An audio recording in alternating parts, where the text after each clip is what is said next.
우리에게 주어진 시간이 있습니다. 우리는 주어진 이 인생의 시간을 우리는 어떻게 살아야 잘 살 것인가에 대한 문제를 우리는 항상 가지고 있습니다. 세상에서는 인생을 어떻게 살아야 하는지, 이 시간을 어떻게 보내야 하는지에 대해서 많은 기준을 가지고 이야기합니다. 효율성을 가지라, 또 계획에 따른 정확성의 가치를 가지고 인생을 살라, 이런 이야기를 합니다. 그런데 이렇게 살면 낭비가 없고 의미 있는 그런 만족을 누리는 그런 삶을 살 수 있는가? 우리가 효율성과 또 이 정확성의 가치를 가지고 인생의 이 시간을 산다고 해서 우리에게 낭비도 없고 또 의미 있고 만족하는 그런 신앙생활을 삶을 누릴 수 있을까에 대한 문제에 있어서는 궁금증이 있습니다. 아프리카 사람들은 느긋한 생활을 하는데도 그들은 더 만족감을 느끼며 산다라고 합니다. 그래서 우리 인생이라고 하는 이 시간을 속도나 아니면 성공이나 인생의 내 계획대로 정확하게 이루어져 가야 하는 그런 정확성이 아니라는 사실을 우리가 알게 됩니다. 우리의 삶은 방향이 어떤 방향인가, 또 어떤 의미로 살아가는 것인가, 이것을 깨달을 때에 우리의 참 만족과 가치는 거기에 있다, 이렇게 말씀드릴 수가 있습니다. 오늘 왜 이런 이야기로 말씀을 드리는가 하면 13장부터는 삼손의 이야기가 나오게 됩니다. 그리고 삼손의 아버지인 마노아가 등장을 합니다. 이 삼손의 아버지인 이 마노아가 그 당시에 단지파였고, 또 이 마노아는 내세울 것이 없는 그런 무명의 인물입니다. 우리는 세상에서는 어떤 사람을 주목하는가 하면, 세상에서는 빠르게 성공한 사람, 아니면 많은 사회적 그 지위를 누리는 사람, 이 사람들을 세상에서는 주목하고 그렇게 바라보게 됩니다. 하지만 하나님은 누구를 주목하고 또 바라보게 될까요? 그것은 세상에서는 작고 이름 없는 자 같지만 하나님 앞에서는 그런 사람이 영웅처럼 큰 자가 될 수가 있다라는 것을 우리 말씀을 통해서 확인할 수가 있습니다. 오늘 1절 말씀에 보면 이스라엘 자손이 다시 여호와의 목전에 악을 행하였다, 이렇게 13절에 1절에 들어와서 이런 말씀을 하고 있습니다. 갑자기 다시라는 이 말을 통해서 여호와의 목전에 악을 행하였다, 악을 행했다라고 하는 말은 하나님을 배반했다, 이런 의미가 있습니다. 그래서 갑자기 배반했다라고 하는 게, 그러면 앞서서 어떤 일이 있었기 때문에 배반하는 일이 있었을까에 대한 궁금증이 있게 됩니다. 사람들은 그 살아가는 그 시대와 환경에 있어서 많은 영향을 받게 되죠. 이 마노아가 살았던 이 시대를 보면 그 앞서서 사사가 끊어진 시대가 없었습니다. 12장에도 보면 입산, 엘론, 그리고 압돈으로 이어지는 이 사사가 계속 이어져 와 있습니다. 그런데 왜 갑자기 하나님을 배반하게 되었을까에 대한 그런 질문을 우리가 하게 됩니다. 입산이 사사가 되었을 때 입산에 아들 30명 그리고 딸 30명을 두었다라고 그렇게 기록하고 있습니다. 이 소사사라고 불리는 이 세 명의 사사가 앞서서 있었는데, 소사사라고 해서 작은 사사, 큰 사사의 기준이 어떤 것인가, 오늘 성경을 통해서 보면 알게 되는데요. 이 입산이라고 한 사람이 아들 30명, 딸 30명을 두었습니다. 그리고 압돈이라고 하는 이 사사도 아들 40명, 손자 30명을 두었다, 이렇게 기록하고 있습니다. 이 사사라고 할 때에 신앙적으로나 모범적으로 살아야 할 이 영적 지도자들이 아이들을 많이 낳았다라고 하는 것은 여러 명의 부인을 거느렸다라고 하는 말과 같습니다. 그래서 첩이나 여러 부인들을 거느리고 살았다라는 것을 의미하고 있는데 부인을 많이 거느렸다라고 하는 것은 또 무슨 의미입니까? 그건 부자라는 의미입니다. 잘 살고 또 풍요로웠다라고 하는 그런 의미가 여기에 담겨져 있습니다. 또 이 스불론 사람 엘론이라는 사람이 나오게 되는데 이 사람에 대해서도 몇 절 그렇게 소개하고 있지 않지만 이 상황에서 유추를 해본다면 이 스불론 지파라고 하는 이 지역이 상업과 무역에 종사할 수 있는 그런 좋은 환경을 가지고 있습니다. 그래서 실제로 이 지역 사람들이 무역에 종사했고 또 이것을 통해서 많은 큰 돈을 벌어들였다라고 합니다. 그리고 여기에 유리 산업 등을 통해서 많은 재물을 모으게 되었다 이렇게 기록하게 됩니다. 그래서 이 스불론 사람 이 엘론은 그 당시에 그 삶을 이 시대 용어로 이야기하면 탁월한 어떤 기업가 CEO 정도로 평가받았던 인물이었다 이렇게 말할 수 있습니다. 무역으로 유명한 이 스불론 지역에서 이 엘론이라고 하는 이 사사가 살았던 이 사람을 평가해 본다면 이 경영학을 전공한 사람이 이 엘론이라고 하는 이 사람을 평가한다면 많은 점수를 주었을지 모릅니다. 하지만 이 엘론이라고 하는 이 사람이 10년이라는 생활 동안 사업적 역량을 10분 활용하여서 크고 작은 일을 통해서 백성들의 살림을 살찌우는 데 있어서는 기여를 했을지도 모르겠습니다. 그러나 하나님 편에서 이 스불론 사람 엘론 사사를 어떻게 평가했을까? 한번 우리는 생각해 볼 필요가 있는 것입니다. 또한 한 사람이 더 나오는데 비라돈 사람 압돈이 나옵니다.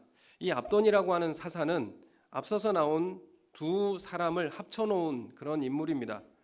이 아들이 무려 40명에다 손자는 30명이 있었습니다. 그리고 이들은 모두 나귀를 탔다라고 그렇게 기록하는데 그것은 나귀를 탔다라고 하는 건 평안하다. 그리고 하나님의 복이 임하여서 평안함이 지속되었다라는 그런 의미가 담겨져 있습니다. 그러나 이 압돈 역시 8년이라는 기간 동안에 사사로 이스라엘을 다스렸지만 하나님을 위해서 무엇을 뚜렷이 했다. 이런 기록이 남아 있지 않다는 것이죠. 이런 세 명의 사사의 시간을 지나고 난 다음에 13장 1절에 이렇게 기록하고 있습니다. 이스라엘 자손이 다시 여호와의 목전에 악을 행하였다. 이런 기록으로 이어지고 있다는 것입니다. 이 압돈이 사사직을 잘하고 나서 바로 악을 행한 것이 아닐 것입니다. 바로 앞서서 사사가 있었는데 이 사사 압돈이 사사직을 잘 하였는데 그 뒤에 바로 이어서 이스라엘이 악을 행하였다. 이렇게 말하는 것은 좀 이상하죠. 그래서 입산, 엘론, 압돈의 이 세 사사를 거치면서 아마도 이스라엘은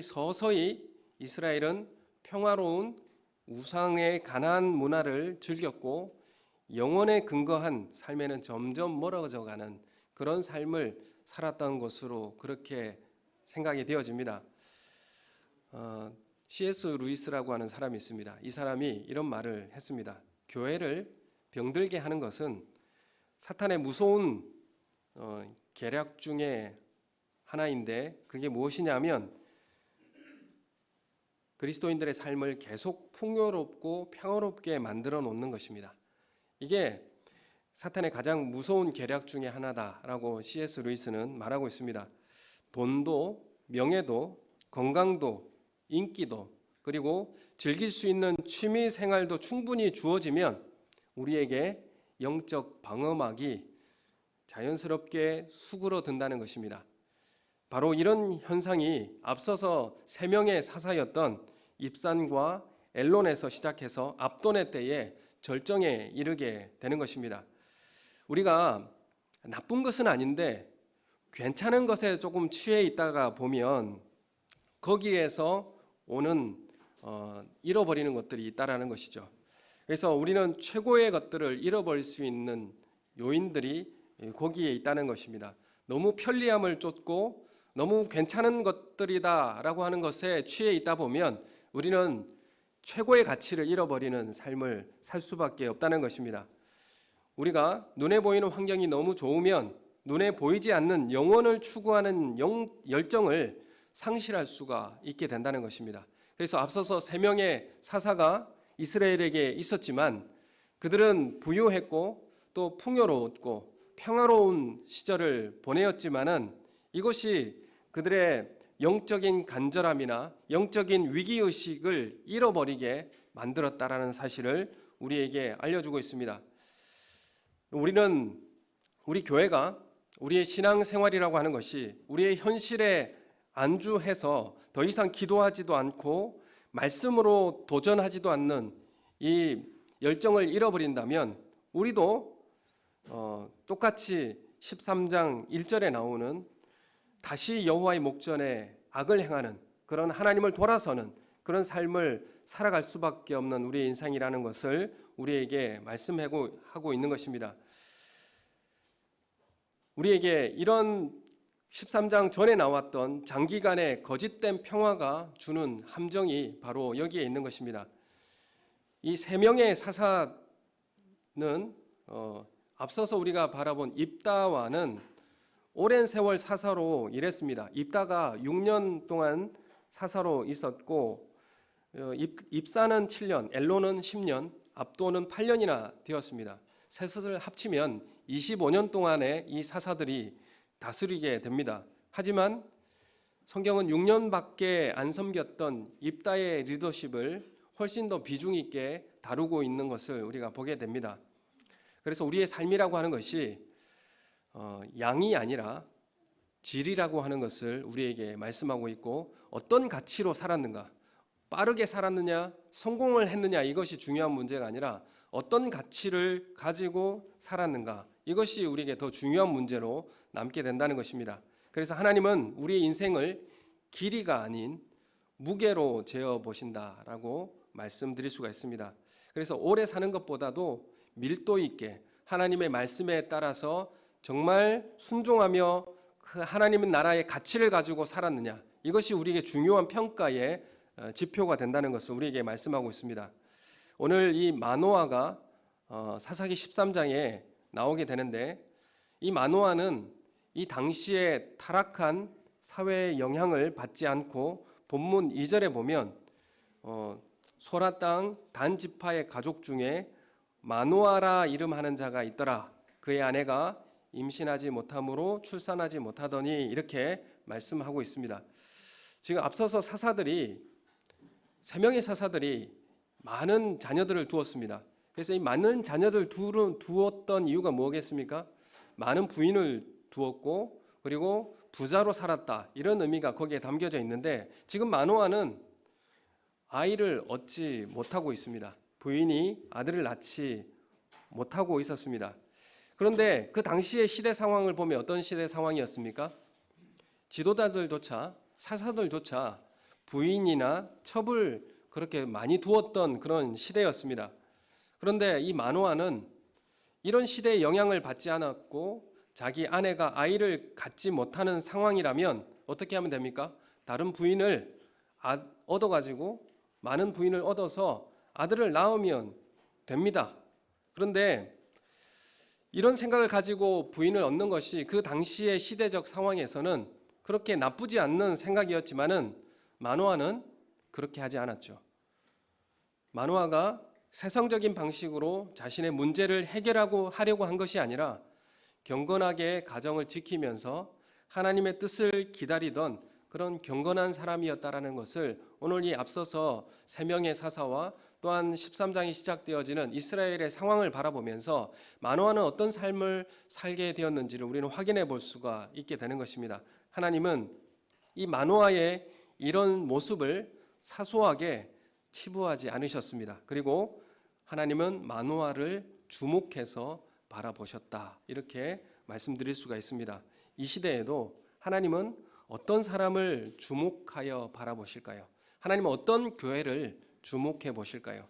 세상이 원하는 대로 세상에 영향받고 살아가는 그런 편리하고 괜찮다라고 생각하는 것들을 따라서 그렇게 취해서 살아가는 교회를 좋은 교회다 이렇게 주목하여 하나님께서 바라보는 그런 교회다라고 말할 수는 없을 것입니다. 오늘 정말 주일을 맞이하면서 충격적인 뉴스를 접하게 되는데 오늘 그 압구정입니까? 거기에서 이태원인가요? 이태원에서 149명의 사망자가 발생했다라고 하는데 오늘 이 시대에 무엇을 추구하고 무엇을 따라 살아가야 하는가에 대해서 우리는 또 한 번 더 깊이 생각해보는 시대를 생각하게 됩니다. 안식일은 언제부터 언제까지입니까? 전날 해질 때부터 안식일 해질 때까지입니다. 해질 때부터 해질 때까지, 그러니까 저녁부터 저녁까지입니다. 그래서 우리는 주일을 준비한다는 것은 저녁부터 준비하여서 그 다음날 저녁까지가 안식일 정신에 부합되어 있는 삶이라는 것이죠. 오늘 이 시대에 우리는 어디에 취해서 살아가고 이것도 괜찮고 저것도 괜찮다라고 하는 그런 편리함과 또 우리의 소견에 옳은 대로 살아가는 우리의 모습은 아닌가. 오늘 실제로 일어난 우리 주변에 일어나는 이런 사건을 바라보면서 한번 다시 우리 신앙을 점검해보는 그런 시간이 되기를 원합니다. 하나님께서 주목하시는 그런 사람은 누구일까? 우리도 모르게 중심 없이 타락한 시대에 물들어서 그렇게 따라가고 있는 그런 삶은 아닌가.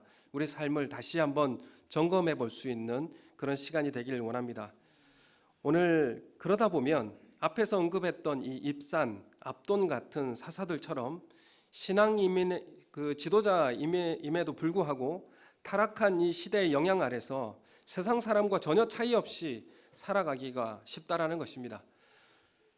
무명의 인물이었던 이 마노아는 많은 사람들이 마노아를 이렇게 바라보았을 것입니다. 마노아는 보수적인 사람이다.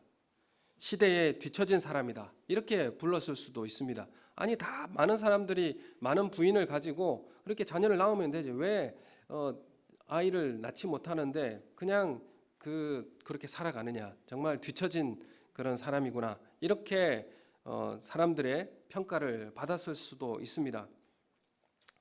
그런데 시대에 뒤처진 사람이라고 불릴지라도 하나님 앞에 흔들리지 않는 이 마노아를 하나님은 기뻐하셨을 줄로 믿습니다.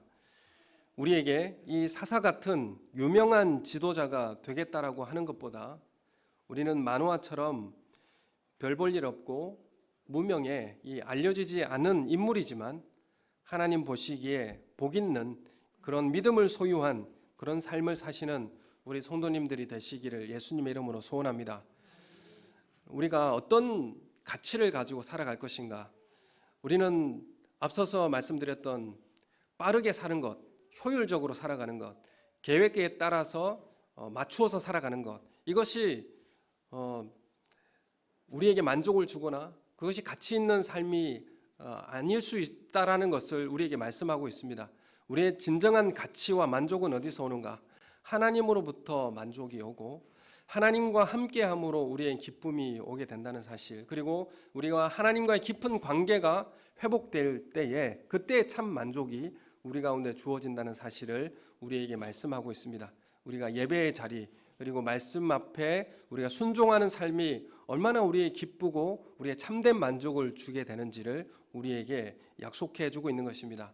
우리가 예수님을 만나기 전의 시간은 아무리 세상적으로 인간적으로 화려했던 시간이라고 하더라도 영원한 시간의 관점에서 보면 별 의미가 없습니다. 그러나 예수님을 만난 그 순간부터 예수님을 내 삶의 구원자이며 우리의 주인으로 인정하는 그 순간부터 나의 시간은 하나님의 보시기에 정말 아름다운 그런 시간들이 될 줄로 믿습니다.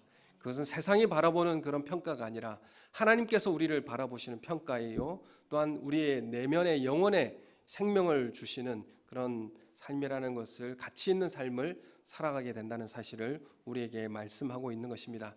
오늘 이 시대에 정말 하나님의 말씀에 가치 있는 삶을 살아내는 우리 성도님들 되시기를 예수님의 이름으로 축원합니다.